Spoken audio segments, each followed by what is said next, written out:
బుద్ధి, జ్ఞానం, సిగ్గు, లజ్జ ఇవేమైనా ఉన్నాయా? ఒక వ్యక్తి మీద అబండాలు వేసేటప్పుడు, ఏదైనా ఆ వ్యక్తి గురించి చెడుగా మాట్లాడేటప్పుడు కనీసం ఇంగిత జ్ఞానం ఉండాలి కదా. ఎవరికి అంటారా? ఒక విషయం జరిగింది. ఏంటి, పవన్ కళ్యాణ్ గారికి గుండెపోట. ఆయుష్ ఆసుపత్రిలో జాయిన్ అయ్యారా? మీకు చెప్పారా? మీకు తెలుసా? మీరు చూసారా?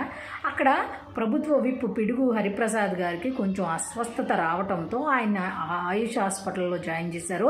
ఆయన్ని పరామర్శించడానికి పవన్ కళ్యాణ్ గారు నాదెండ్ల మనోహర్ గారితో వెళితే పవన్ కళ్యాణ్కి గుండెపోటు. అసలు ఎందుకు వస్తుంది గుండెపోటు? మీ అంత ప్రెజర్ తీసుకోరు. ఆయన ప్రజా సమస్యలను తెలుసుకునే నాయకుడు, ప్రజల కోసం పనిచేసే నాయకుడు. ప్రజల దీవెనలు ఆయనకి ఎల్లవేళలా ఉంటాయి. గుండె నొప్పి ఏమి రాలేదు.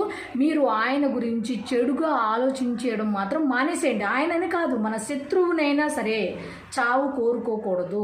మన శత్రువు గురించి అయినా సరే కలలో కూడా చెడు కోరుకోకూడదు. కనీసం ఇది ఇంగిత జ్ఞానం లేదా? దాని గురించి మాట్లాడే బుద్ధి జ్ఞానం లేదా మీకు? అసలు వాళ్ళు ఎలా మాట్లాడతారు? చిన్న విషయం, పెళ్ళిళ్ళు అయిపోయింది, పదవులు అయిపోయింది, పార్టీ అయిపోయింది. మీ అందరికీ బుద్ధి చెప్పి మూల కూర్చోపెట్టేసరికి మీరందరూ ఏకంగా గుండెపోటు, రక్త చరిత్ర, ఇవన్నీ ఏంటి? బుద్ధి జ్ఞానమేనా?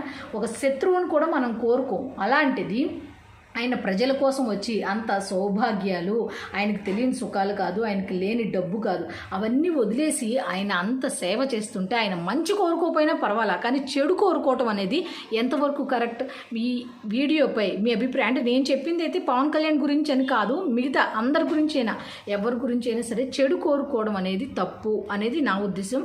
సో ఈ వీడియోపై మీ అభిప్రాయాన్ని కామెంట్ రూపంలో తెలియచేయండి. అసలైతే ఆ మాట వినంగానే అసలు ఎంత భావోద్వేగానికి గురవ్వాల్సి వచ్చిందంటే ఫ్యాన్స్ గుండెలు ఆగిపోయినంత పని అయిపోయింది. అసలు అలా ఎలా చేస్తారు? అలా ఎలా ప్రోపకుండా చేస్తారు ఒక వ్యక్తి గురించి చెప్పండి. నిజంగా నాకైతే మిగతా వాళ్ళ సంగతి నాకు తెలీదు, టెన్షన్ వచ్చేసింది. నిజంగా ఏంటి ఇలా జరిగింది ఏంటి అన్నట్టుగా ఒక్క క్షణం ఊపిరాగిపోయినంత పని అయిపోయింది. నిజంగా ఆయన కోసం ఎదురు చూసే గుండెలు, ఇలాంటి గుండెలు ఎన్నో ఉన్నాయి. ఎన్నో కోట్ల మందికి ఆయన కోట్ల మంది మెచ్చిన ప్రజానాయకుడు ఆయన.